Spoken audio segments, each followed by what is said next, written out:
Thank you Jesus. ಕಾರಣ ಮುಚ್ಚಿ thank you ವರ್ಗ ಈ ಪರಿಶುದ್ಧ ಸಮಯದಲ್ಲಿ ಉಪವಾಸ ಊಟದಲ್ಲಿ ಶುಕ್ರವಾರ ಪ್ರಾರ್ಥನೆಯಲ್ಲಿ ನಮ್ಮ ಮನದಲ್ಲಿ ಅದ್ಭುತವಾಗಿ ಮಾತಾಡ, ಅತಿಶಯವಾಗಿ ಮಾತಾಡ. ಪರಿಶುದ್ಧಾತ್ಮನೇ ನೀನ್ ಮಾತಾಡಬೇಕು, ನಾನಲ್ಲ. ನನ್ನ ಶರೀರ ಅಲ್ಲ, ನನ್ನ ತುಟಿ ಬಾಯಿ ಅಲ್ಲ, ನನ್ನ ನಾಲಿಗೆ ಅಲ್ಲ. ನೀನ್ ಮಾತಾಡ್ಬೇಕು ನನ್ನ ತುಟಿಗಳಲ್ಲಿ, ನನ್ನ ಬಾಯಿಯಲ್ಲಿ, ನನ್ನ ನಾಲಿಗೆಯಲ್ಲಿ, ನನ್ನ ಹೃದಯದಲ್ಲಿ. ಕೊಡು ಆ ಆಲೋಚನೆಯ ಬಲಪಡಿಸು, ನೀನ್ ಮಾತಾಡು. ಇಲ್ಲಿ ಬಂದಿರೋ ಒಬ್ಬೊಬ್ಬರ ಕಣ್ಣುಗಳು ಕಿವಿಗಳು ತಗ್ಗಿಯಲ್ಪಟ್ಟು ಈ ಲೋಕ ಕಾರ್ಯಗಳು ಚಿಂತೆಗಳು ತೊಡಗೋಗಿ ಪ್ರತಿಯೊಬ್ಬರು ಕಿವಿಗೊಂದು ವಾಕ್ಯವನ್ನು ಕೇಳುವ ಸಾಮರ್ಥ್ಯವನ್ನು ಒಬ್ಬೊಬ್ಬರಿಗೆ ತುಂಬು ದೇವ. ಯಾವುದೇ ಕೆಟ್ಟ ದುರಾಲೋಚನೆ, ದುಷ್ಪ್ರೇರಣೆ, ಮನಸ್ಸು ಆಲೋಚನೆ ಹೊರಗಡೆ ಹೋಗ್ತಿರಕ್ಕೆ ಕೃಪೆಯನ್ನು ದಯಪಾಲಿಸುತ್ತೇವ ಯೇಸುವಿನ ನಾಮದಲ್ಲಿ. Thank you Lord, thank you Lord, thank you Jesus, thank you Jesus, thank you Holy Spirit of God. Hallelujah, hallelujah, amen. Hallelujah. ನೋಡ್ರ ಅದೇ ವಾಕ್ಯ ಏನ್ ಬಂದಂತ, ನಾವು ನಮ್ಮ ದೇವರ ಆಲಯವನ್ನು ಎಂದಿಗೂ ಅಲಕ್ಷ್ಯ ಮಾಡೋದಿಲ್ಲ, ಕೇರ್ಲೆಸ್ ಮಾಡೋದಿಲ್ಲ, ಖಂಡನ ಮಾಡೋದಿಲ್ಲ. ಆಲಯ ನಿನಗೆ ಎಲ್ಲವನ್ನ ಕೊಡ್ತೇವೆ. ಆಮೇನ್. ಇಲ್ಲೇ ಎಲ್ಲ ನಿನಗೆ ಗುರು ಇದು ಕರೆಕ್ಟ್ ಆಗಿ ಮೇಂಟೈನ್ ಮಾಡ್ಕೊಂಡ್ರೆ ಎಲ್ಲ ಕರೆಕ್ಟ್ ಆಗಿ ರೊಟೀನ್ ಆಗುತ್ತೆ. ಪ್ರೈಸ್ ಅಲ್ಲ. ಈಗ ನಾವು ಮೈನ್ ಮೆಸೇಜ್ ಅಲ್ಲಿ ಹೊರಟೋಗೋಣ. ದೇವರು ಇವತ್ತು ನಮ್ಗೆ ಏನ್ ತಿಳಿಸೋದಕ್ಕೆ ಶಕ್ತನಾಗಿದ್ದಾರೆ, ಮನಸ್ಸುಳ್ಳವನಾಗಿದ್ದಾರೆ. ತಾಳ್ಮೆ, ತಾಳ್ಮೆ. ಅದೇ ಬುದ್ಧಿಯಿಂದ ಮಾತಾಡೋದು, ವಿವೇಕದಿಂದ ಮಾತಾಡೋದು, ಜ್ಞಾನದಿಂದ ಮಾತಾಡೋದು, ಸಾಮರ್ಥ್ಯದಿಂದ ಮಾತಾಡೋದು. ಇದನ್ನ ತಾಳ್ಮೆ ಅಂತಾರೆ.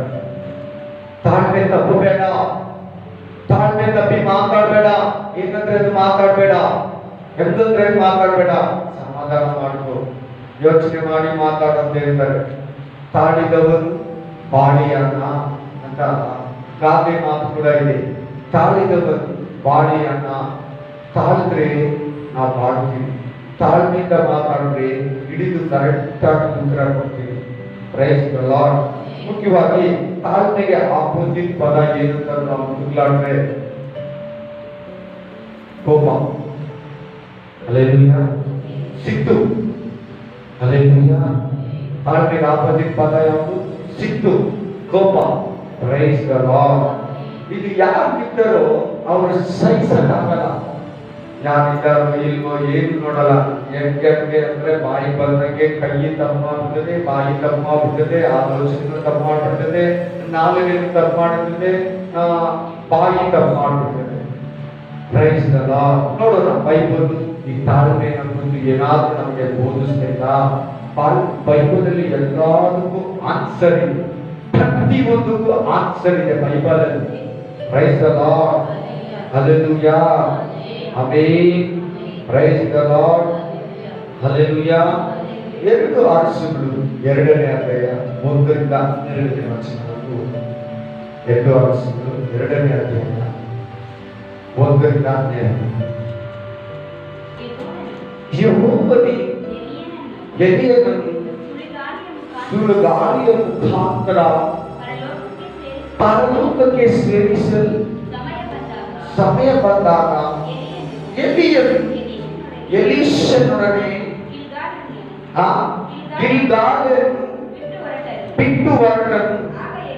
ಆಗ ಎಲಿಯನು ಎಲೀಷನಿಗೆ, ದಯವಿಟ್ಟು ನೀನಿಲ್ಲೇನು? ಯೆಹೋವನು ನನಗೆ ಬೇತೇಲಿಗೆ ಹೋಗ್ಬೇಕಂತ ಹೇಳಿದಾನೆ. ಎಲೀಷಾ, ನನ್ನ ಶಿಷ್ಯನಾದ ಎಲೀಷಾ, ನೀನಿಲ್ಲೇ ಇರು.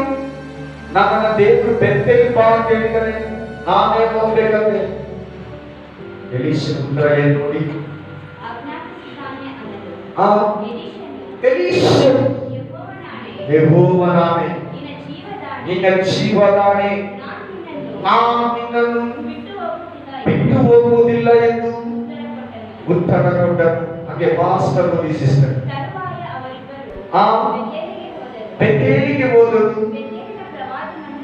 ಬೆತೇಲಿನ ಪ್ರವಾದಿ ಮಂಡಳಿಯವರು ಎಲೀಷನನ್ನು ಎದುರುಗೊಂಡು ಅವರನ್ನು, ಯೆಹೋವನು ಇವತ್ತು ನಿನ್ನ ಯಜಮಾನನನ್ನು ನಿನ್ನ ಬಳಿಯಿಂದ ಮೇಲಕ್ಕೆ ತೆಗೆದುಕೊಳ್ಳುವನೆಂದು ನಿನಗೆ ಗೊತ್ತುಂಟಾ? ಗೊತ್ತಾ ನಿನಗೆ? ಎಲಿಯನಾದ ನಿನ್ನ ಯಜಮಾನನು ಇವತ್ತು ಪರಲೋಕಕ್ಕೆ ಎತ್ತಲ್ಪಡ್ತಾನೆ. ಗೊತ್ತಾ ನಿನಗೆ? ಓದಿ ಸಿಸ್ಟರ್. ಅದಕ್ಕೆ ಅವನು ಗೊತ್ತುಂಟು. ಸುಮ್ಮನಿರಿ ನೀವು. ಗೊತ್ತು, ಅದಕ್ಕೆ ನಾನು ಹಿಂದೆ ಹೋಗ್ತಾ ಇದ್ದೀನಿ, ಎಲ್ಲೋದಿರ ಬಿಡ್ದಿರಾ. ಆಮೇಲೆ ಎಲೀಷನಿಗೆ ದಯವಿಟ್ಟು ಇಲ್ಲೇನು, ಯೆಹೋವನು ನನಗೆ ಬೆತ್ತೇಲ್ಗೋರು ಗಿಲ್ಗಾಲಿಂದ ಬೆತ್ತೇಲ್ ಗೊತ್ತಾ? ಬೆತ್ತೇಲಲ್ಲಿ ಹಿಂಬಾಲಿಸ್ತಾ, ಬೆತ್ತೇಲಲ್ಲಿ ಮತ್ತೆ ಹೇಳ್ತಾ ಇದ್ದಾನೆ ಎಲೀಷಗೆ ಎಲಿಯ ನನ್ನನ್ನ ಎಲ್ಲಿಗೆ ಹೋಗ್ಬೇಕಂತ ಹೇಳ್ತಾ ಇದ್ದಾನೆ? ಎರಿಕೋವಿಗೆ ಹೋಗ್ಬೇಕಂತ ಹೇಳಿದ್ದಾನೆ. ಡಿಸ್ಟಿಕ್ ಹೇಳ್ತಾ ಇದ್ದಾನೆ. ಆಮೇಲೆ ದೇವರು ಇಲ್ಲಿ ಎಲೀಷನ ತಾಳ್ಮೆಯನ್ನ, ಎಲೀಷನ ಆಶೀರ್ವಾದಕ್ಕೆ ಅವನು ಎಷ್ಟು ತಾಳ್ಮೆಯನ್ನ ತೋರಿಸ್ತಾ ಇದ್ದಾನಂತ ಸೇವಕನಾದ ಎಲಿಯ ದೇವರು ಪರೀಕ್ಷೆ ಮಾಡ್ತಾರೆ. ನೋಡಿ, ನಿನ್ನಂತ ಎಲೀಷನ್ಗೆ ಎಷ್ಟೊಂದು ದಾನಗಳು, ಎಷ್ಟೊಂದು ಹಂಬಲಗಳು, ದೈಹಿಕ ಆಶೀರ್ವಾದದ ಬಗ್ಗೆ. ಕಂಟಿನ್ಯೂ ಮಾಡಿ ಸಿಸ್ಟರ್. ಆದರೆ ಎಲೀಷನು ಯೆಹೋವನಾಣೆ, ನಿನ್ನ ಜೀವದಾಣೆ, ನಾನು ನಿನ್ನನ್ನು ಬಿಟ್ಟು ಇನ್ನು ಸ್ವಲ್ಪ ಸ್ಟ್ರಾಂಗ್ ಆಗಿ ಹೇಳ್ತಾ ಇದ್ದಾನೆ, ಆಣೆ ಇಡ್ತಾ ಇದ್ದಾನೆ, ನಾನು ನಿನ್ನನ್ನು ಬಿಟ್ಟು ಹೋಗೋದೇ ಇಲ್ಲ ಅಂತ ಹೇಳ್ತಾ ಇದ್ದಾನೆ. ಹಲ್ಲೆಲೂಯಾ. ಉತ್ತರ ಕೊಟ್ಟು ಅವನ ಜೊತೆಯಲ್ಲಿ ಎರಿಕೋವಿಗೆ ಹೋದನು. 2 ಡಿಸ್ಟ್ರಿಕ್ಟ್ ಆಗೋಯ್ತು ಪ್ರಯಾಣ. ಆಮೇಲೆ ಅಲ್ಲಿನ ಪ್ರವಾದಿ ಮಂಡಳಿಯವರು ಅವನನ್ನು ಎದುರುಗೊಂಡು, ಬೆತ್ತೇಲಲ್ಲಿ ಪ್ರವಾದಿ ಮಂಡಳಿಯವರು ಹೇಳಿದಂತೆ ಎರಿಕೋ ಪ್ರವಾದಿ ಮಂಡಳಿಯವರು ಕೂಡ ಹೇಳ್ತಾ ಇದ್ದಾರೆ. ಏನಂತ ಹೇಳ್ತಾ ಇದ್ದಾರೆ? ಇವತ್ತು ನಿನ್ನ ಯಜಮಾನನು ನಿನ್ನ ಬಳಿಯಿಂದ ಮೇಲಕ್ಕೆ ಕರೆದುಕೊಂಡು ಕೊಡುವುದೆಂದು ನಿನಗೆ ಗೊತ್ತುಂಟೋ ಎಂದು ಕೇಳಿದನು. ಅದಕ್ಕೆ ಎಲೀಷಾ, ಗೊತ್ತು, ಸುಮ್ಮನಿರಿ ಎಂದು ಉತ್ತರ ಕೊಟ್ಟನು. ಎಲಿಯನು ತಿರುಗಿ ಅವನಿಗೆ, ದಯವಿಟ್ಟು ನೀನಿಲ್ಲೇ ಇರು, ಯೆಹೋವನು ನನಗೆ ಯೋರ್ದೋನಿಗೆ ಹೋಗಬೇಕೆಂದು ಆಜ್ಞಾಪಿಸಿದ್ದಾನೆ. ಯೋರ್ದೋನ್ ಆಯಿತು. ಗಿಲ್ಗಾಲಿಂದ ಎರಿಕೋಯಿಂದ ಬೆತ್ಲೋನಿಂದ ಎರಿಕೋಯಿಂದ ಗಿಲ್ಗಾಲಿಗೆ ಹೋಗು ಕೇಳಿದ್ದಾನೆ. 3ನೇ ಡಿಸ್ಟ್ರಿಕ್ಟ್ ಅನ್ನು ಸೂಚಿಸ್ತಾ ಇದ್ದಾನೆ. ಅದೇ ತರ ರಿಯಲ್ ಆಗಿ ಹೋಗ್ತಾ ಇದ್ದಾನೆ. ಅಲ್ಲಿಗೂ ಕೂಡ ಎಲೀಷಾ ತಾಳ್ಮೆಯಿಂದ ಹಿಂಬಾಲಿಸ್ತಾ ಇದ್ದಾನೆ. ತಾಳ್ಮೆ ಬೇಕು. ದೇವರ ವಾಗ್ದಾನ ನೆರವೇರಬೇಕಾದ್ರೆ, ದೇವರ ವರಗಳು ಬೇಕಾದ್ರೆ ತಾಳ್ಮೆ ಬೇಕು. ದೇವರ ಅಭಿಷೇಕ ಬೇಕಾದ್ರೆ ತಾಳ್ಮೆ ಬೇಕು. ನಂಬಿಕೆಯಲ್ಲಿ ಬೆಳಿಬೇಕಾದ್ರೆ ತಾಳ್ಮೆ ಬೇಕು. ಕುಟುಂಬದಲ್ಲಿ ಆಶೀರ್ವಾದ ಹೊಂದಬೇಕಾದ್ರೆ ತಾಳ್ಮೆ ಬೇಕು. ವಿಶ್ವಾಸ ಜೀವನದಲ್ಲಿ ನೀನು ಮೇಲೆ ಮೇಲೆ ಹೋಗ್ಬೇಕಾದ್ರೆ ತಾಳ್ಮೆ ಬೇಕು. ಯೆಹೋವನು ನನಗೆ ಯೋರ್ದೋನಿಗೆ ಹೋಗಬೇಕೆಂದು ಆಜ್ಞಾಪಿಸಿದ್ದಾನೆ ಎಂದು ಹೇಳಿದನು. ಆಗ ಎಲೀಷನು, ಯೆಹೋವನಾಣೆ, ನಿನ್ನ ಜೀವದಾಣೆ, ನಾನು ನಿನ್ನನ್ನು ಬಿಟ್ಟು ಹೋಗೋದಿಲ್ಲ ಎಂದು ಉತ್ತರ ಕೊಟ್ಟನು. ಆದುದರಿಂದ ಇಬ್ಬರು ಹೊರಟು ಯೋರ್ದೋನ್ ಹೊಳೆಯ ತಡಕ್ಕೆ ಬಂದರು. ಪ್ರವಾದಿ ಮಂಡಳಿಯವರು 50 ಜನ ಇವರ ಹಿಂದಿನಿಂದ ಬಂದು ಸ್ವಲ್ಪ ದೂರದಲ್ಲಿ ನಿಂತುಕೊಂಡರು. ಅನಂತರ ಎಲಿಯನು ತನ್ನ ಕಂಬಳಿಯನ್ನು ಮಡಿಚಿ ಅದರಿಂದ ನೀರನ್ನು ಹೊಡೆಯಲು ಯೋರ್ದೋನ್ ಹೊಳೆ ನೀರು 2 ಭಾಗ ಆಗೋಯ್ತು. ಹಲ್ಲೆಲೂಯಾ. ಆ ಸೂಪರ್ ನ್ಯಾಚುರಲ್ ಪವರ್, ಆ ಪುನರುತ್ಥಾನ ಶಕ್ತಿ, ಆ ಪರಲೋಕದ ಶಕ್ತಿ ಕಂಬಳಿಯಲ್ಲಿಟ್ಟಿದ್ರು ದೇವರು. ಅವನು ಎಷ್ಟು ಅಭಿಷಕ್ತ ನೋಡಿ, ಅವನು ಎಷ್ಟು ದೊಡ್ಡ ಮಿರಾಕಲ್ ಮ್ಯಾನ್ ನೋಡಿ, ದೈವಿಕ ಶಕ್ತಿ ಅವನಲ್ಲಿ ಎಷ್ಟಿತ್ತು ನೋಡಿ. ಅವನಲ್ಲಿದ್ದಂತ ದೈವಿಕ ಶಕ್ತಿ ಅವನ ಕಂಬಳಿಯಲ್ಲಿ ಕೂಡ ಹೋಗ್ಬಿಟ್ಟಿದೆ.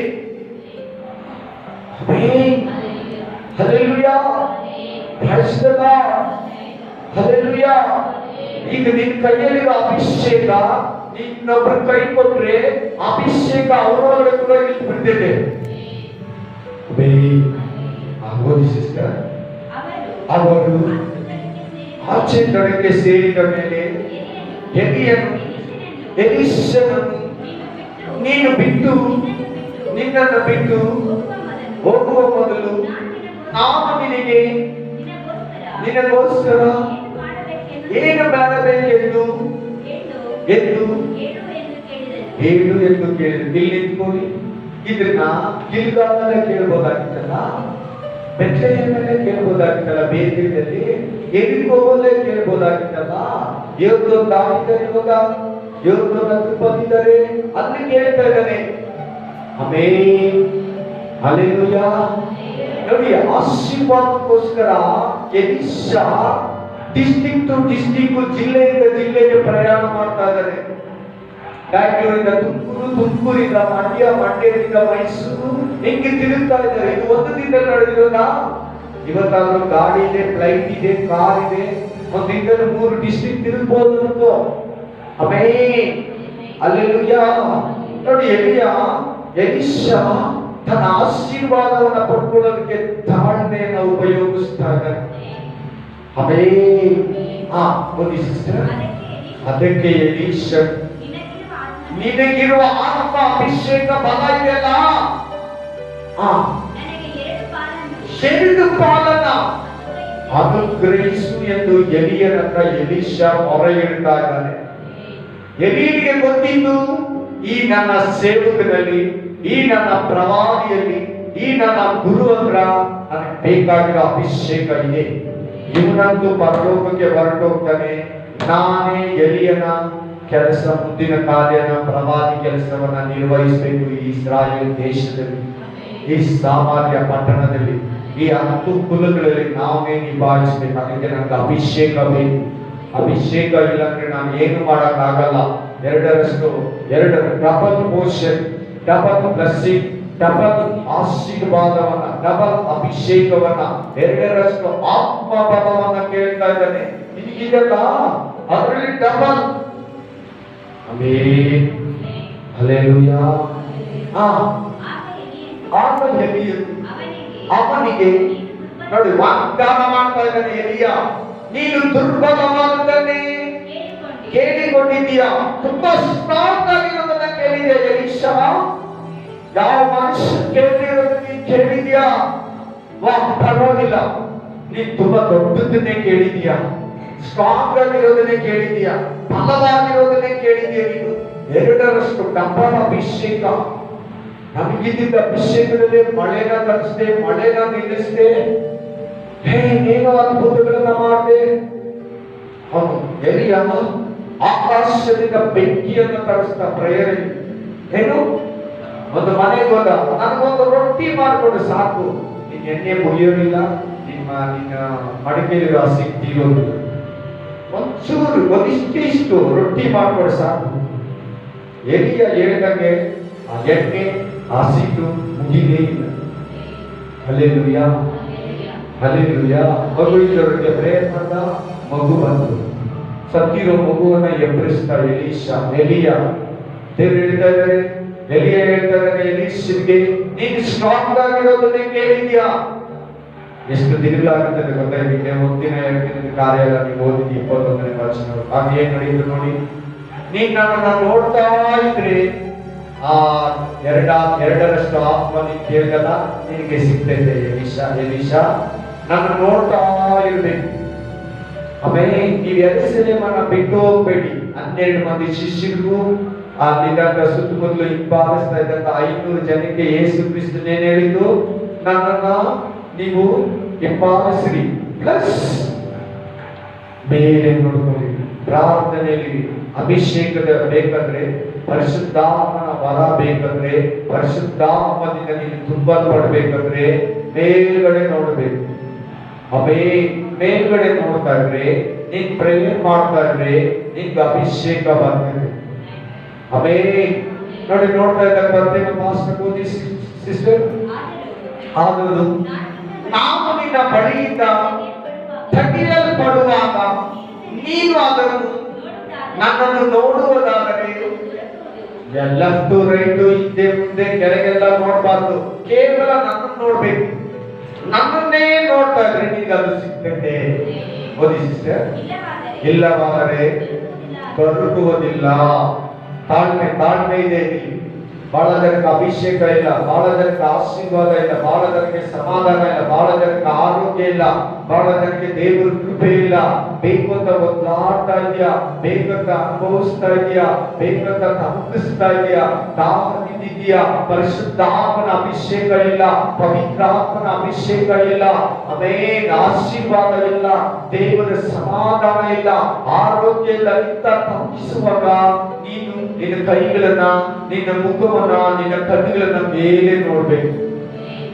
ನೀನ್ ಕೆಳಗಡೆ ನೋಡ್ಕೊಂಡು ಕೇಳ್ತೀಯ, ಒಳಗಡೆ ಬೇಕು ಅಂತ. ಎಲ್ಲಿಂದ ನೋಡು, ಗಿಲ್ಗಾಲಿಂದ ಬೇತೇಲಿಗೆ ಹೋಗು, ಬೇತೇಲಿಂದ ಎರಿಕೋ ಹೋಗು, ಎರಿಕೋಯಿಂದ ತಿರ್ಗಾಲಿ ಯೋರ್ದನ್ ಹತ್ರ ಹೋಗ್ತಾ ಇದ್ದಾರೆ ನೋಡಿ. 4 ಜಾಗಗಳು, 4 ಜಾಗಗಳಿಗೋಸ್ಕರ ಎಲಿಯ ಹಿಂದೆ ಹೋದ ಆಶೀರ್ವಾದವನ್ನ ಪಡ್ಕೊಳ್ಳೋದಕ್ಕೆ. ಇದು ಒಬ್ಬ ವಿಶ್ವಾಸಿಗೆ ಇರ್ಬೇಕಾದಂತ ತಾಳ್ಮೆ. ಬಂದಿದ ತಕ್ಷಣ ದೇವರನ್ನು ನಮ್ಗೆ ಏನು ಆಗಲಿಲ್ಲ ಅಂತ ಹಿಂದೂಕೊಂಡು ಹೋಗ್ಬಿಡ್ಬಾರ್ದು. ಬಂದು ಮನೆಯಲ್ಲಿ ಆಲಯಕ್ಕೆ ಬಂದ ಕೈಗಳ ಮೇಲೆ ಎತ್ತಿ ನೋಡ್ತಾ ಇರ್ಬೇಕು, ದೇವರನ್ನ ಪ್ರಾರ್ಥಿಸ್ತಾ ಇರ್ಬೇಕು, ದೇವರನ್ನ ಕೂಗ್ತಾ ಇರ್ಬೇಕು, ತವಕಿಸ್ತಾ ಇರ್ಬೇಕು. ಪ್ರಾರ್ಥನೆ ಮಾಡಿದ್ರು ಇನ್ನೂ ಸಿಗ್ಲಿಲ್ಲ, ಮಾಡ್ತಾ ಇದ್ರೆ ಇನ್ನೂ ಸಿಗ್ಲಿಲ್ಲ, ಕೇಳ್ತಾನೆ ಇರು. ಅವನ ತಾಳ್ಮೆ ನೋಡು, ಎಲಿಷನ ತಾಳ್ಮೆ ನೋಡು. ಅದಾದ್ಮೇಲೆ ನೋಡಿ ಅವನ 10 ಅದ್ಭುತಗಳನ್ನ ನೆಕ್ಸ್ಟ್ ಅಧ್ಯಾಯಗಳಲ್ಲಿ ಬಂದಿದ್ದಾನೆ. 3ನೇ ಅಧ್ಯಾಯ, 4ನೇ ಅಧ್ಯಾಯ, 5ನೇ ಅಧ್ಯಾಯ, 6ನೇ ಅಧ್ಯಾಯ, 7ನೇ ಅಧ್ಯಾಯ ಓದ್ರಿ. 1, 2 ಅದ್ಭುತ. ಕಹಿಯಾದ ನೀರನ್ನ ಸಿಹಿಯಾಗಿ ಮಾಡ್ದ, ವಿಷಭರಿತ ಸಾಂಬಾರನ್ನ ಸಿಹಿಯಾಗಿ ಮಾಡ್ದ, ಟೇಸ್ಟ್ಫುಲ್ ಆಗಿ ಮಾಡ್ದ, ಅದರಲ್ಲಿರೋ ವಿಷವನ್ನ ತೆಗೆದಾಗ ಒಂದು ಊರ್ ನೀರು ಕ್ಲೋರೈಡ್ ಇಂದ ಮಿಕ್ಸ್ ಆಗಿದ್ದ, ಅದರಿಂದ ಕುಡಿದಿದ್ದು ಮಕ್ಕಳು ಹುಡ್ತಾ ಇರಲಿಲ್ಲ. ಊರಲ್ಲಿರೋ ಹೆಂಗಸರೆಲ್ಲ ಬಜ್ಜೇರಾಗಿದ್ರು. ಹಲ್ಲೆಲೂಯಾ. ಊರ್ ನೀರನ್ನೇ ಮಾರ್ಪಡಿಸ್ತಾನೆ. Hallelujah, hallelujah. ಒಂದ್ಸಾರಿ ನೀರೊಳಗಡೆ ಕುಡುಗೋಲು ಬಿದ್ದೋಗುತ್ತೆ. ಆ ಕುಡುಗೋಲು ಸಾಲಕ್ಕೆ ಇಸ್ಕೊಂಡು ಬಂದಿದ್ದ, ಆ ಕುಡುಗೋಲು ನಮಗೆ ಬೇಗ ತರಿಸ್ತಾನೆ ಎಲೀಷಾ. ಎರಡರಷ್ಟು ಡಬಲ್ ಅಭಿಷೇಕ, double portion, double blessing, double grace, double believe, double ಜ್ಞಾನ. 2ರಷ್ಟು ಜ್ಞಾನ, 2ರಷ್ಟು ಆಶೀರ್ವಾದ, 2ರಷ್ಟು ಸಮಾಧಾನ, 2ರಷ್ಟು ಸಂತೋಷ, 2ರಷ್ಟು ಅಭಿಷೇಕ, 2ರಷ್ಟು ವಿವೇಕ. Double double double double double double. Hallelujah. ಇಷ್ಟೆಲ್ಲ ಓದಿದ್ರಿ, ಏನ್ ಹೇಳ್ತಾ ಇದ್ದಾರೆ ನೋಡಿ. ಹೋಗಿದ್ರೆ ಕೂಡ ಎಲಿಯಾಗೆ ಏನಂತ ಹೇಳ್ತಾ ಇದ್ದಾನೆ ಎಲೀಷಾ, ನಾವು ನಿನ್ನನ್ನು ಬಿಟ್ಟು ಹೋಗೋದಿಲ್ಲ. ಇದು ತಾಳ್ಮೆ ಬ್ರದರ್, ಇದು ತಾಳ್ಮೆ ಸಿಸ್ಟರ್. ಇವತ್ತು ಸ್ವಲ್ಪ ಪ್ರೇಯರ್ ಸಿಗ್ಲಿಲ್ಲ ಅಂದ್ರೆ ಪ್ರಾರ್ಥನೆ ನಂಬಿಕೆ ಕಡಿಮೆ ಮಾಡ್ಕೊತೀರಿ, ಬೋಧಕರ ಮೇಲೆ ನಂಬಿಕೆ ಕಡಿಮೆ ಮಾಡ್ಕೊತೀರಿ, ವಾಕ್ಯವನ್ನ ಡೌಟ್ ಆಗಿ ಕೇಳ್ತೀರಿ, ವಚನವನ್ನ ಡೌಟ್ ಆಗಿ ಬೈಬಲ್ ಓದ್ತೀರಿ, ಡೌಟ್ ಆಗಿ ಎಲ್ಲಾನು ಮಾಡ್ತೀರಿ. ನಂಬಿಕೆ ಕಡಿಮೆ ಆಗ್ಬಿಡ್ತದೆ. ನನ್ನ ಬದುಕು ಹಿಂಗೆ ಇದೆ, ನನ್ನ ಜೀವಿತ ಹಿಂಗೆ ಇದೆ, ನಾನು ಏನು ಚೇಂಜ್ ಆಗಿಲ್ಲ, ನನ್ನ ಜೀವಿತ ಏನು ಬದಲಾಗಿಲ್ಲ. ತಾಳ್ಮೆ ಕಳ್ಕೊಂಡ ಮಾತಾಡ್ತಾ ಇದೆಯಾ, ತಾಳ್ಮೆಯನ್ನ ಕಳ್ಕೊಂಡು ಮಾತಾಡ್ತಾ ಇದೆಯಾ. ಇವತ್ತು ಎಲಿಷನಿಂದ ಒಂದು ತಾಳ್ಮೆ ನಿನ್ನಲ್ಲಿದ್ರೆ ಖಂಡಿತವಾಗಲೂ ನಿನ್ನ ಜೀವಿತದಲ್ಲಿ ವಾಗ್ದಾನ ನೆರವೇರ್ತದೆ. ಇಬ್ರಿಯ ಗ್ರಂಥ 10ನೇ ಅಧ್ಯಾಯ 36ನೇ ವಚನ ಓದಿ. 10:36 ಇಬ್ರಿಯ. ದೇವರ ಚಿತ್ತವನ್ನು ನೆರವೇರಿಸಿ ವಾಗ್ದಾನದ ಫಲವನ್ನ ಹೊಂದಬೇಕಾದರೆ ನಿಮಗೆ ತಾಳ್ಮೆ ಬೇಕು. ನೀನ್ ದೇವರ ಚಿತ್ತನ ಮೊದಲು ನೆರವೇರಿಸಬೇಕು, ಆಮೇಲೆ ದೇವರಿಗೆ ಏನ್ ಮಾಡ್ಬೇಕು, ದೇವರು ನೆರವೇರಿಸ್ತಾರೆ. ಇದರಲ್ಲಿ ಟೈಮ್ ಇದೆ, ಇದರಲ್ಲಿ ಸಮಾಧಾನ ಇದೆ, ಇದರಲ್ಲಿ ತಾಳ್ಮೆ ಇದೆ, ಇದರಲ್ಲಿ ಪ್ರಾರ್ಥನೆ ಇದೆ, ಇದರಲ್ಲಿ ಮನಕಾಲಿದೆ, ಇದರಲ್ಲಿ ಉಪವಾಸ ಇದೆ, ಇದರಲ್ಲಿ ಒಳ್ಳೆ ಸಾಕ್ಷಿ ಇದೆ, ಇದರಲ್ಲಿ ಒಳ್ಳೆ ಮನಸ್ಸಿದೆ. ದೇವರ ವಾಗ್ದಾನ, ದೇವರ ಆಶೀರ್ವಾದ ನಿನಗೆ ಬರಬೇಕಾದ್ರೆ ತಾಳ್ಮೆ ಬೇಕಾದ್ರೆ. ಗುಡುಗುಟ್ಟೋದಿಲ್ಲ. ಇಲ್ಲಿ ಗುಡುಗುಟ್ಟಿದ್ರೆ ಯಾರು ಏನು ಬೈಬಲ್ ಅಲ್ಲಿ ಸಿಗಲ್ಲ, ದೇವರ ಹತ್ರ ಸಿಗಲ್ಲ. ಗುಡುಗುಟ್ಟಿದ್ದ ಇಸ್ರಾಯೇಲರು ಅವರು ಕಾರಣ ದೇಶ ಕೂಡ ಸೇರಿಲ್ಲ. ಇಬ್ಬರು ಬಿಟ್ರೆ ಗುಡುಗಿಟ್ಟಿದವರೆಲ್ಲ ಅಂತತ್ವಾಗಿ ಲಿಮಿಟ್ ಆಗಿ ದೇವರು ಅಲ್ಲೇ ಸಂಹಾರ ಮಾಡ್ಬಿಟ್ಟ. ಸಂಹಾರಕ ದೂತನಿಗೆ ಕೊಟ್ಬಿಟ್ಟ. ಆಮೇಲೆ ಕೆಲವರು ಮಂಡಲಕ್ಕೆ ಸತ್ತರು, ಕೆಲವರು ಭೂಕಂಪದಲ್ಲಿ ಸತ್ತರು, ಕೆಲವರು ಹೊಟ್ಟೆ ಭೂತ ಸತ್ತರು, ಕೆಲವರು ರೋಗ ಬಂದು ಸತ್ತರು, ವಿಧವಾಗಿ ತರತರವಾಗಿ ಕೆಲವರಿಗೆ ಆ ಮಳೆಯಿಂದ ಆನೆಗಳು ಬಿದ್ದು ಸತ್ರು. Hallelujah, hallelujah. ಗುಡುಗುಟ್ಟೋದ್ರಲ್ಲಿ ತಾಳ್ಮೆ ಹೋಯಿತು, ನಂಬಿಕೆ ಹೋಯಿತು, ಅವಿಶ್ವಾಸ ಬಂತು, ಅಪನಂಬಿಕೆ ಬಂತು. ದೇವರನ್ನೇ ಪ್ರಶ್ನಿಸೋದಾಗ್ಲಿ, ಬೈಬಲ್ನೇ ಡೌಟ್ ಕೊಡೋದಾಗ್ಲಿ, ಪ್ರಾರ್ಥನೆಯನ್ನೇ ಡೌಟ್ ಕೊಡೋದಾಗ್ಲಿ. ಬ್ರದರ್ ಸಿಸ್ಟರ್, ನೀನೇನ್ ಪ್ರೇಯರ್ ಮಾಡ್ತಾ ಇರೋದು, ನೀನೇನ್ ಬೈಬಲ್ ಓದ್ತಾ ಇರೋದು, ಈಗ ಎಷ್ಟು ಪ್ರೇಯರ್ ಮಾಡಿದ್ಯಾ? ಪ್ರಾರ್ಥನೆ ಮಾಡೋರ ಹೋಗಿ ನೋಡು. ಬೈಬಲ್ ಅಲ್ಲಿ ಕೆಲವರು ಪ್ರಾರ್ಥನೆ ಮಾಡಿದ್ರು ನೋಡು, ದಿನಗಟ್ಟಲೆ, ತಿಂಗಳಗಟ್ಟಲೆ, ವರ್ಷಗಟ್ಟಲೆ ದೇವರ ಆಶೀರ್ವಾದಕ್ಕಾಗಿ, ದೇವರ ಸಮಾಧಾನಕ್ಕಾಗಿ ಕಾದ್ಕೊಂಡಿದ್ರು. ಕೇಳಿ, ಅವ್ರ ಹಿಸ್ಟ್ರಿ ಕೂಡ ಸ್ವಲ್ಪ ಹೇಳ್ತೀನಿ. ಯೇಸು ಕ್ರಿಸ್ತನ ಶಿಲ್ಬೆಗೆ ನಿನ್ಗೋಸ್ಕರ ತಾಳ್ಮೆಯಿಂದ ಇದ್ದ. ಹೊಡಿತಾ ಇದ್ರೆ, ಉಗಿತಾ ಇದ್ರೆ, ಬೈತಾ ಇದ್ರೆ, ಮಳೆಗಳು ಹೊಡಿತಾ ಇದ್ರೆ, ಹುಳಿ ರಸ ಕೊಡುವಾಗ, ತಿನ್ನಿತಾ ಇರುವಾಗ, ನೀನ್ ಬೋಧಕನಾ, ನೀನ್ ದೇವರಾ, ನೀನ್ ಕ್ರಿಸ್ತನ, ನೀನ್ ಮನುಷ್ಯ ಕುಮಾರನ, ನೀನ್ ದೇವ ಕುಮಾರನ, ಇಳಿದು ಬಾ, ನೀನ್ ರಕ್ಷಿಸ್ಕೋ, ಆಗ ನಾನು ನಿನ್ನನ್ನು ನಂಬ್ತೀನಿ, ನಮ್ಮನ್ನು ರಕ್ಷಿಸು. ಉಗಿದ್ರು, ಹೊಡೆದ್ರು, ಒತ್ತಿದ್ರು, ಈಟಿಯಿಂದ ತಿವಿದ್ರು, ಚಾಟಿಯಿಂದ ಹೊಡೆದ್ರು, ಕೊರಡೆಗಳಿಂದ ಹೊಡೆದ್ರು, ತಾಳ್ಮೆಯಿಂದ ಇದ್ದ. ಇವತ್ತು ನೀನು ಯಾರನ್ನ ಬೈದ್ರೆ, ಇವತ್ತು ನಿನ್ ಬಗ್ಗೆ, ನಿನ್ ದೇವ್ರ ಬಗ್ಗೆ ಯಾರನ್ನ ಮಾತಾಡಿದ್ರೆ, ಇವತ್ತು ನಿನ್ ಬಗ್ಗೆ, ನಿನ್ ಧರ್ಮದ ಬಗ್ಗೆ ಯಾರನ್ನ ಮಾತಾಡಿದ್ರೆ, ಹಂಗೆ ಅವನ್ನ ಹೊಡೆದ್ ಬಿಡ್ತೀಯ, ಹಂಗೆ ಅವನ್ನ ಬೈದ್ ಬಿಡ್ತೀಯ, ಹಂಗೆ ಅವನ್ನ ದೂಷಿಸ್ಬಿಡ್ತೀಯ. ನೋ, ಅದು ತಾಳ್ಮೆ ಅಲ್ಲ, ಸೈತಾನ ಶಕ್ತಿ. ನಿನ್ ಶರೀರ ಮೇಲೆ ತೇಲ್ತಾ ಇದೆ, ನಿನ್ ಶರೀರ ಮೇಲ್ಗಡೆ ಮಾತಾಡ್ತಾ ಇದೆ. ನಿನ್ ಶರೀರದಲ್ಲಿ ಮತ್ತೊಂದು ನಿಯಮ ಇದೆ.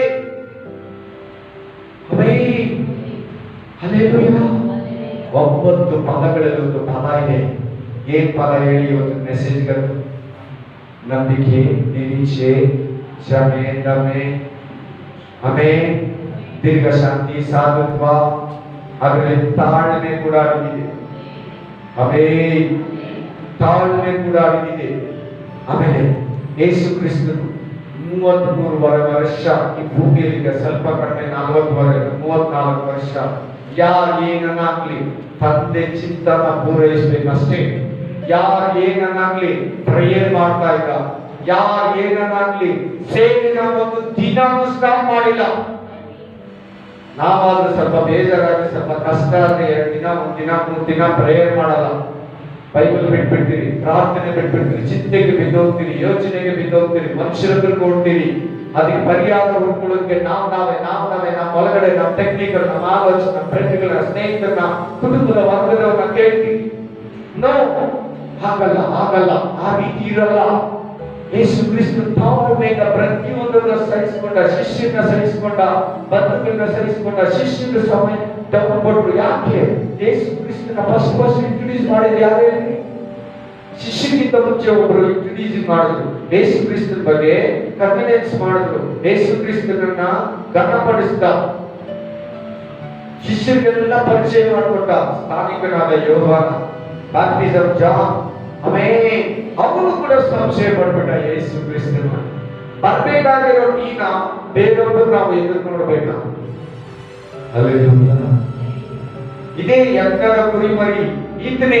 ಯಾರ ಮೇಲೆ ಆ ಆತ್ಮ ಧಾರಾಕಾರವಾಗಿ ಪಾರಿವಾಳದ ರೂಪದಲ್ಲಿ ಹಿಡಿದಿತ್ತು, ಅವರೇ ಈ ಲೋಕ ರಕ್ಷಕನಂತ ನನ್ನನ್ನು ಕಳಿಸಿದವರು ಹೇಳಿದ್ದ. ಆತನೇ ಅದು ನಮ್ಮ ಮಧ್ಯದಲ್ಲಿ ನಿಂತಿದ್ದಾನೆ, ಆಲ್ರೆಡಿ. ಇವಾಗ ಯೋಹಾನನಿಗೂ ಯೇಸು ಕ್ರಿಸ್ತನಿಗೂ, ಸ್ಥಾನಿಕನಾದ ಯೋಹಾನನಿಗೂ ಯೇಸು ಕ್ರಿಸ್ತನಿಗೂ 6 ತಿಂಗಳ ಡಿಫರೆನ್ಸ್ ಅಷ್ಟೇ ವಯಸ್ಸಲ್ಲಿ. 6 ತಿಂಗಳು ಯೋಹಾನ ದೊಡ್ಡವನು, 6 ತಿಂಗಳು ಯೇಸು ಕ್ರಿಸ್ತನು ಶರೀರ ಪ್ರಕಾರ ಚಿಕ್ಕವನು, ಪ್ರಪಂಚಕ್ಕೆ ದೊಡ್ಡವನು, ಮೊದಲಿಂದ ಇದ್ದವನು. ತಾಳ್ಮೆಯಿಂದ ಇದ್ದ ಶಿಷ್ಯರ ಹತ್ರ, ತಾಳ್ಮೆಯಿಂದ ಇದ್ದ ಶಿಷ್ಯರು, ಬಾ ಹೋಗಿ ನಾವು ಕೂಡ ಸಹಾಯ ಬೆತ್ಲೆಹೇಮ್ಗೆ ಹೋಗ್ಬಿಟ್ಟು,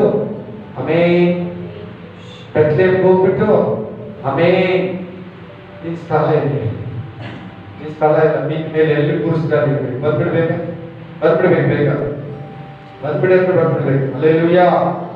ಮೆಸೇಜ್ ಎಲ್ಲ ನೀವು ಕಳಿಸ್ತಾ ಇದ್ದೀನಿ ನೋಡು. Hallelujah, price the Lord. Hallelujah.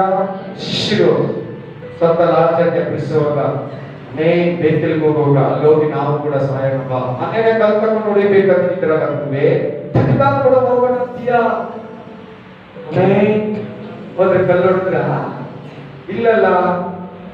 ಅವೇ ತಾಳ್ಮೆ ಇಲ್ಲ. ಎಂಥವ್ರ ಜೊತೆ ನಾವಿದ್ದೀರಿ, ಎಂಥವ್ರು ನಾವು ನಂಬಿದ್ರಿ, ಎಂಥವ್ರ ಜೊತೆ ಬೋಧನೆ ಕೇಳ್ತಾ ಇದ್ರಿ, ಎಂಥ ಬೋಧನೆಗಳನ್ನು ಕೇಳ್ತಾ ಇದ್ರಿ.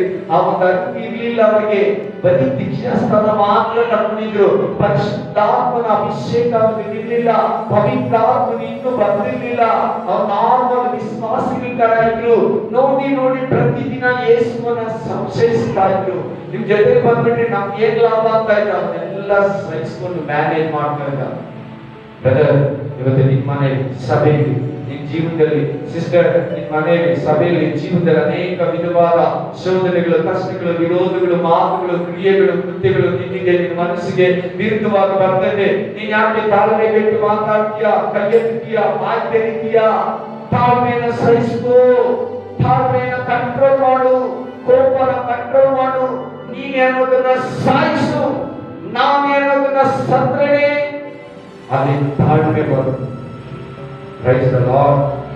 ಇನ್ನೊಬ್ಬ ಮನುಷ್ಯನ ಎಲಿಯ ತಾಳ್ಮೆಯಿಂದ ಇದ್ದ. ದೇವರನ್ನ ಆತ್ಮಹತ್ಯೆ ಕೂಡ ಮಾಡ್ಕೊಬೇಕು ಅನ್ನಿಸ್ತ ಅವನಿಗೆ. ಆತ್ಮಹತ್ಯೆ ಮಾಡ್ಕೊಳ್ಳೋದು ಪಾಪ ಅಂತ ಆತ್ಮಹತ್ಯೆ ಮಾಡ್ಕೊಳ್ಳಿಲ್ಲ. ದೇವ್ರು ಏನ್ ಕೇಳಿದ್ರೆ ಅದನ್ನ ನೆರವೇರಿಸ್ತಾ ಇದ್ದ. ರೊಟ್ಟಿ ಕೊಟ್ರೆ ರೊಟ್ಟಿ, ಒಣಗಿರೋ ರೊಟ್ಟಿ ತಿಂದು ಕಾಗೆಗಳು ತಂದು ಕೊಡ್ತಾ ಇದ್ದೀನಿ. ಯಾಕೆ ನನ್ಗಂತ ಹೇಳಿಲ್ಲ. ಅವ್ನ ಮದುವೆ ಆಗ್ಲಿಲ್ಲ, ಅವನು ಪೂರ್ವ ಚರಿತ್ರೆ ಗೊತ್ತಿಲ್ಲ, ಅವನ ತಂದೆ ತಾಯಿ ಹೆಸರಿಲ್ಲ ಬೈಬಲ್ ಅಲ್ಲಿ. ಅವನು ಎಲ್ಲಿದ್ದ, ಎಲ್ಲಿಗೆ ಹೋಗ್ಬೇಕು ಗೊತ್ತಿಲ್ಲ. ಎಲ್ಲಿಯ ಬಗ್ಗೆ ಅವೇ ಕೆರೆಯಲ್ಲಿದ್ದ ಎಷ್ಟೋ ದಿನ. ಒಂದು ಬಿದಿರಿ ಮನೆಯಲ್ಲಿದ್ದ, ಅಲ್ಲಿ ಇನ್ನೊಂದಕ್ಕೆ ಕಳಿಸ್ದ. ಅವ್ರನ್ನ ರಾಜರು ಹೊಡಿತಾ ಇದ್ರು, ರಾಜನ ಸಾಯಿಸೋದಕ್ಕೆ ಕಳಿಸ್ದ. ಅನೇಕ ಸಾರಿ ಅವನಿಗೆ ಮರಣಗಳು, ಸಾವುಗಳು ಬಂತು. ಅವೇ ತಾಳ್ಮೆಯಿಂದ ನಿಂತಿದ್ದ. ಹಲ್ಲೆಲೂಯಾ. ಬೈತಾ ಇದ್ರು, ಹೊಡಿತಾ ಇದ್ರು. ಏನು ನಿಮ್ಗೆ ಇದೇ ಕೆಲಸನ? ಪ್ರವಾದಿಗಳು ನೋಡಿದ್ರೆ ಆಗ್ತಾ ಇರಲಿಲ್ಲ ಅವನಿಗೆ. ಇಸ್ರಾಯೇಲರಿಗೆ, ರಾಜರಿಗೆ, ಅರಸರುಗಳಿಗೆ, ಮಂತ್ರಿಗಳಿಗೆ ಅವೇ ತಾಳ್ಮೆಯಿಂದ ಸೇವೆಯನ್ನ ಮಾಡ. Hallelujah, hallelujah. ದಾವೀದನ ತಾಳ್ಮೆ ಇರಬೇಕಂದ್ರೆ ನೀವು ಕೀರ್ತನೆಗಳು ಓದಿದ್ರೆ 1 ಸಾಮುವೇಲ, 2 ಸಾಮುವೇಲ, 1 ಅರಸರು, 1 ಪೂರ್ವಕಾಲ, ವೃತ್ತಾಂತ ಓದಿದ್ರೆ ದಾವೀದನ ತಾಳ್ಮೆ ಎಷ್ಟು ಚೆನ್ನಾಗಿ ಕಾಣಿಸ್ತದೆ ಗೊತ್ತಾ? ಒಂದ್ಸಾರಿ ದಾವೀದನನ್ನ ಶಪಿಸ್ತಾ ಶಿಮ್ಮಿ ಬರ್ತಾನೆ. ಶಪಿಸ್ತಾ ಕಲ್ಲನ್ನ ಎತ್ಕೊಂಡು ಹಾಕೋದಿಕ್ಕೆ ಬರ್ತಾನೆ ದಾವೀದನನ್ನ. ಬಿಡಿ, ಅವನು ಶಪಿಸ್ಲಿ. ಒಂದು ವೇಳೆ ಅವನ ಶಾಪ ಆಗುವಾಗ ದೇವರು ನನ್ನನ್ನು ಆಶೀರ್ವದಿಸ್ಬೋದು. ಸ್ವಂತ ಮಗ ಸಾಯಿಸಕ್ ಬಂದ ಅಪಾಸನವ ತಾಳ್ಮೆಯಿಂದ ಇದ್ದ. ಅವ್ನು ಕೊಲೆ ಮಾಡೋ ಶಕ್ತಿ ಇತ್ತು. ಹೋಗಿ ನಿನ್ ಮಗನ ಸಾಯಿಸ್ಬಿಡಂದ್ರೆ ಇಲ್ಲ, ಬೇಡ, ದೇವರೇ ಅವನ ಶಿಕ್ಷೆ ಕೊಟ್ಟು ಬಿಟ್ಬಿಟ್ಟು. ವಿರೋಧಿಗಳು ಸೌಲ ಎಷ್ಟು ಸಾರಿ ಸಾಯಿಸಕ್ ಕೊಟ್ಟ. ಅವ್ನು ಸಾಯಿಸ ಕೈಗೆ ಇಟ್ಕೊಟ್ಟ. ಸೌಲ್ನ ದಾವೀದ ಸಾಯಿಸಿ ತಾಳ್ಮೆಯಿಂದ ಇದ್ದ. ದೇವರೇ ಶಿಕ್ಷೆ ಕೊಡ್ಲಿ, ನಿಂಗೂ ನನಗೂ ದೇವರೇ ನ್ಯಾಯ ತೀರಿಸಿ. ಇವತ್ತು ನಿಂಗೂ ಇಂಥ ಜೀವಿತ, ಇಂಥ ಮಾತುಗಳು ಲೋಕದಲ್ಲಿ, ಬಂಧುಗಳಲ್ಲಿ, ಮನೆಯಲ್ಲಿ ಬರ್ತೈತೆ. ವಿರೋಧ ಎದುರಾಗ್ತೈತೆ, ಲೋಕದಿಂದ ಎದುರಾಗ್ತೈತೆ. ತಾಳ್ಮೆಯಿಂದ ದೇವರು ಬಿಟ್ಬಿಟ್ಟು ಸುಮ್ಮನೆ ನೀನೇ ಏನೋ ಹೇಳ್ಬಿಡ್ಬೇಡ. ಕುಯ್ ನೀನೇ ತೀರಿಸ್ಬೇಡ. ಮಾತು ನೀನೇ ಸಮಾಧಾನ, ಏಟು ಹೊಡಿಬೇಡ. ತಾಳ್ಮೆ ಇರಲಿ. ನಿನಗೂ ಕ್ರಿಸ್ತಗಳಿಗೂ ಅನ್ಯ ಜನರಿಗೂ ವ್ಯತ್ಯಾಸ ಇರಲಿ. ತಾಳ್ಮೆ ಅವ್ರು ಯಾರೇ ಆಗಲಿ, ಗಂಡ ಆಗಲಿ, ಹೆಂಡತಿ ಆಗಲಿ, ಮಕ್ಕಳಾಗಲಿ, ಪಕ್ಕದ ಮನೆಯವರಾಗಲಿ, ಎದುರು ಮನೆಯವರಾಗಲಿ, ಸಭೆಯವರಾಗಲಿ, ಬೋಧಕನಾಗಲಿ, ವಿಶ್ವಾಸಿಗಳಾಗಲಿ, ತಾಳ್ಮೆ ಇರಲಿ. ಯೋಚನೆ ಮಾಡಿ ಮಾತಾಡು, ಸಹಿಸ್ಕೋ, ಪ್ರತಿಯೊಬ್ಬರು ಸಹಿಸ್ಕೋ. Hallelujah, hallelujah. ನೋಡ್ಗೆ ದೇವರು ಹೇಳ್ಬಿಟ್ಟ, 5ನೇ ವರ್ಷದಲ್ಲಿ ಭೂಮಿಯನ್ನು ಕಟ್ಟಕ್ಕೆ ಸ್ಟಾರ್ಟ್ ಮಾಡ. ಅಡುಗರು 3 ಫ್ಲೋರ್ ಅರಗು. Hallelujah, 3 floor. 10,000 ಜೀವರಾಶಿಗಳಿರ್ಬೇಕು. ಅದಕ್ಕೆ 1 ವರ್ಷಕ್ಕೆ ಅವರಿಗೆ ಊಟ, 8 ಜನಕ್ಕೆ ಅವರಿಗೆ ನೀರು, ಕುಡಿಯೋದಕ್ಕೆ ಊಟ ಎಲ್ಲ ಒಳಗಡೆ ಹಾಕಬೇಕು. 100 ವರ್ಷ ನಾವೆಯನ್ನ ಕಟ್ಟಿದ ದೇವರು ಬರ್ತೀನಿ, ನಾಶನ ಮಾಡ್ತೀನಿ ಅಂತ ನನ್ಗೆ ಹೇಳಿದ್ದಾನೆ. ಆತನ ಬಂದೇ ಬರ್ತಾನೆ, ನಾಶನ ಮಾಡೇ ಮಾಡ್ತಾನೆ ಅಂತ ಹೇಳ್ಬಿಟ್ಟು 100 ವರ್ಷ ಅಂದ್ರೆ ಸಾಮಾನ್ಯ ಮಾತ್ರ. ನಾವು 1 ನಿಮಿಷ ಸಹಿಸ್ಕೊಳ್ಳಲ್ಲ, 1 ಸೆಕೆಂಡ್ ಅಲ್ಲಿ ನಮ್ಗೆ ಕೋಪ ಬರ್ತದೆ.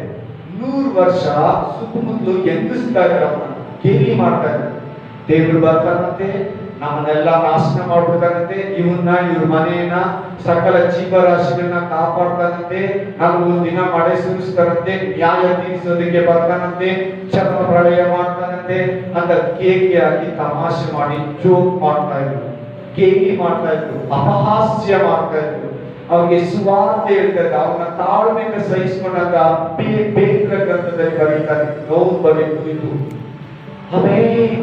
ಅದೇ ತರ ಮಳೆ ಬಂದು ಎಲ್ಲ ನಾಶನ ಆಯ್ತು. ತನ್ನ ಮನೆಯನ್ನು ಅವ್ರು ರಕ್ಷಿಸಿಕೊಂಡು ಎಲ್ಲಾ ಜಾತಿಯಲ್ಲಿ ಒಂದು ಗಂಡು ಹೆಣ್ಣು ಏಳು ಜಾತಿಗಳನ್ನ ರಕ್ಷಿಸಿಕೊಂಡ, 7 ಜೊತೆಯನ್ನ ಅವನ ತಾಳ್ಮೆ ಅವನ ಮನೆಯವರನ್ನ ರಕ್ಷಿಸಿತು. Praise the Lord, hallelujah.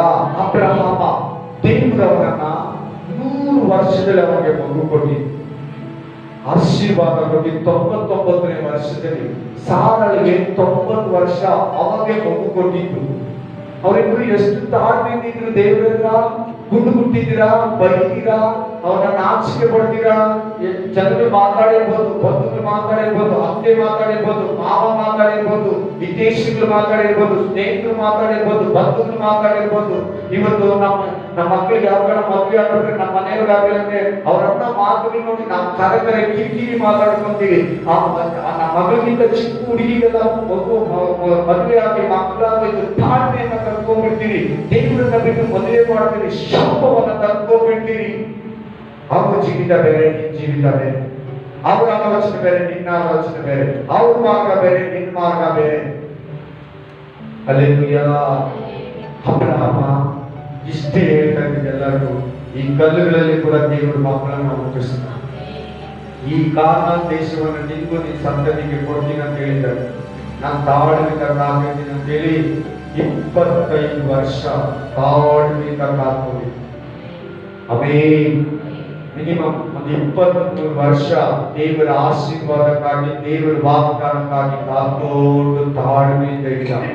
ಎಲ್ಲಿಗೂ ರಿಟರ್ನ್ ಹೋಗ್ತೀರಾ, ಎಷ್ಟೇ ಕಷ್ಟ ಬಂದ್ರು ರಿಟರ್ನ್ ಹೋಗ್ತೀರಾ, ತಂದೆ ಮನೆಗೆ, ಬಂಧುಗಳ ಹತ್ರ, ಸ್ವಂತ ಊರಿಗೆ ಹೋಗ್ತೀರಾ, ಬಾಬೇಲ್ ಪಟ್ಟಣಕ್ಕೆ ತಿರ್ಗಾ ಹೋಗ್ತೀರಾ. ಸಮಾಧಾನವಾಗಿ ಕಾದಿದ್ದ ಕಾರಣ ದೇಶದಲ್ಲಿ ಟೆಂಟ್ ಹಾಕೊಂಡು. ಹಲ್ಲೆಲೂಯಾ. ಅದು ತಾಳ್ಮೆ. ಇವತ್ತು ನಮ್ಗೆ ಮಗು ಆಗಿಲ್ಲ ಅಂದ್ರೆ ಏನೇನೋ ಮಾತಾಡ್ಬಿಡ್ತೀವಿ, ದೇವರನ್ನ ಬೈಬಿಡ್ತೀವಿ, ದೇವಸ್ಥಾನಕ್ಕೆ ಹೋಗೋಣ, ಹಸಿರು ಕುಡಿಯೋಣ, ಈ ಟ್ರೀಟ್ಮೆಂಟ್ ಆ ಟ್ರೀಟ್ಮೆಂಟ್. ಹಲ್ಲೆಲೂಯಾ. ಇದು ಅದು ಅಂತ ನಾವು ಏನೇನೋ ನಾವು ಶಾರೀರಿಕವಾಗಿ ಮಾಡ್ಬಿಡ್ತೀವಿ. ದೇವರು ಕೊಡ್ತಾನೆ. ತಾಳ್ಮೆ ಇರೋರಿಗೆ ಕೊಟ್ಟೆ ಕಾದ್ಕೊಂಡಿರೋದು ಅಂತಾರೆ ತಾಳ್ಮೆ ಅಂದ್ರೆ. Hallelujah, hallelujah. ಅಬ್ರಹಾಮನ ತರ ಶೇಕ್ ಆಗ್ಲಿಲ್ಲ, ಸಾರಾಗಿ ಶೇಕ್ ಆಗ್ಲಿಲ್ಲ. ಸ್ವಲ್ಪ ಒಳಗಡೆ ಬಂದ್ರೆ ಕೂಡ ತಿರುಗಿ ದೃಢಪಡಿಸ್ತಾ ಇದ್ರು. ಮಾಡುವ ಬಿಟ್ಟು ಹೋಗ್ಲಿಲ್ಲ, ದೇವರ ಆಲೋಚನೆ ಬಿಟ್ಟು ಹೋಗಿಲ್ಲ, ದೇವರ ವಾಗ್ದಾನ ಬಿಟ್ಟು ಹೋಗಿಲ್ಲ. Price the Lord, hallelujah, hallelujah. ಮೋಶೆ 20 ವರ್ಷ ಇಸ್ರಾಯೇಲ್ನ ತಾಳ್ಮೆಯಿಂದ ಸಹಿಸಿಕೊಂಡ. ಅಕ್ಕ ಅಣ್ಣ ಅವನ ಗುರುಗುಟ್ಟಿ ವಿಚಿತ್ರವಾಗಿ ಮಾತಾಡ್ಕೊಂಡು ಎಲ್ಲ ಭೂಮಿಯಲ್ಲಿರುವ ಎಲ್ಲಾ ಮನುಷ್ಯರಿಗಿಂತ ತುಂಬಾ ಮೋಸಗಾರ, ತುಂಬಾ ಅನ್ಯಾಯವಾಗಿ, ನಿನ್ನಂತ ವಸ್ತು ಮನುಷ್ಯ ಇನ್ನೊಬ್ಬನಿಲ್ಲ ಅಂತ ಹೇಳ್ಬಿಟ್ರು. ಅಕ್ಕ ಯಾರನ್ನ?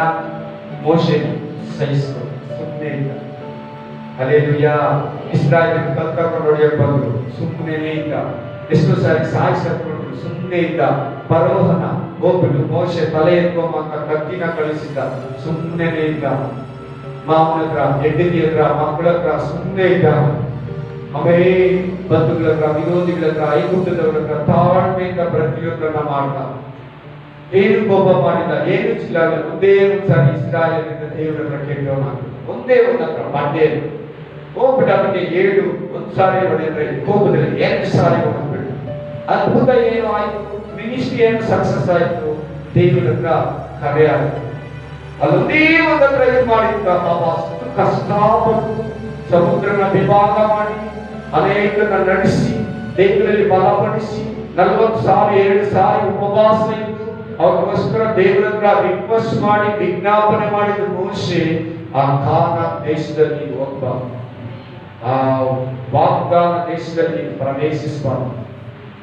ಒಂದೇ ಒಂದ್ ಹತ್ರ ತಾಳ್ಮೆ ಕಳ್ಕೊಂಡ್ಬಿಟ್ಟು ಕೋಪದಲ್ಲಿ ಕೊಟ್ಬಿಟ್ಟ ಬಂಡೆನ ಯೇಸು ಕ್ರಿಸ್ತ. ಒಂದು ಸಾರಿ ಅದು ಹೊಡೆದಿದ್ದು. ಇವತ್ತು ನಾವು ಕೂಡ ಒಂದ್ಸಾರಿ ದೇವರ ಹತ್ರ ಬಂದು ಕ್ಷಮಾಪಣೆ ಕೇಳಿಕೊಂಡು ದೀಕ್ಷಾಸ್ಥಾನ ತಗೊಂಡು ಮತ್ತೆ ಮತ್ತೆ ಪಾಪ ಮಾಡಿದ್ರೆ 2ನೇ ಸಾರಿ ಶಿಲುಬೆಗೆ ಹಾಕ್ಬೇಕು. ಅವನು 2 ಸಾರಿ ಹೊಡೆದಿದ್ದೆ ತಪ್ಪಾಯ್ತು ಯೇಸು ಕ್ರಿಸ್ತನ. ಆಮೇಲೆ ಆ ದೈವಿಕ ಬಂಡೆ ಯೇಸು ಕ್ರಿಸ್ತನ 1 ಕೊರಿಂಥ 10ನೇ ಅಧ್ಯಾಯ 4-5ನೇ ವಚನ ಹೇಳುತ್ತೆ. ಆಮೇಲೆ ಹಲ್ಲೆಲೂಯಾ. ಆ ತಾಳ್ಮೆ ಅನ್ನೋದು ಕ್ಲೀನ್ ಆಗಿ ಮೇಂಟೈನ್ ಮಾಡ್ಕೋಬೇಕು. ನೋಡಿ, ಮನೆಗಳಲ್ಲಿ ವರ್ತನೆ, ಸಭೆಗೆ ಬಂದ ಕೂಲ್ ಆಗಿರ್ತೀರಾ, ಬೋಧಕ ಹತ್ರ ಬಂದ್ರೆ ಕೂಲ್ ಆಗಿರ್ತೀರಾ. ಸಭೆ ಒಳಗಡೆ ಇರೋ ತಾಳ್ಮೆ ಯಾಕೆ ಮನೆಯಲ್ಲಿರಲ್ಲ? ಆರಾಧನೆ ಇರೋ ತಾಳ್ಮೆ ಯಾಕೆ ಮನೆಯಲ್ಲಿರಲ್ಲ? ಮಕ್ಕಳ ಹತ್ರ ಇರಲ್ಲ, ಹೆಂಡತಿ ಹತ್ರ ಇರಲ್ಲ, ಗಂಡನ ಹತ್ರ ಇರಲ್ಲ, ಕೆಲಸದವ್ರ ಹತ್ರ ಇರಲ್ಲ, ಓನರ್ ಹತ್ರ ಇರಲ್ಲ. ಯಾಕೆ? ಎಲ್ಲೋದ್ರು ಬೈತೀರಿ, ಕೋಪ ಮಾಡ್ಕೊತೀರಿ.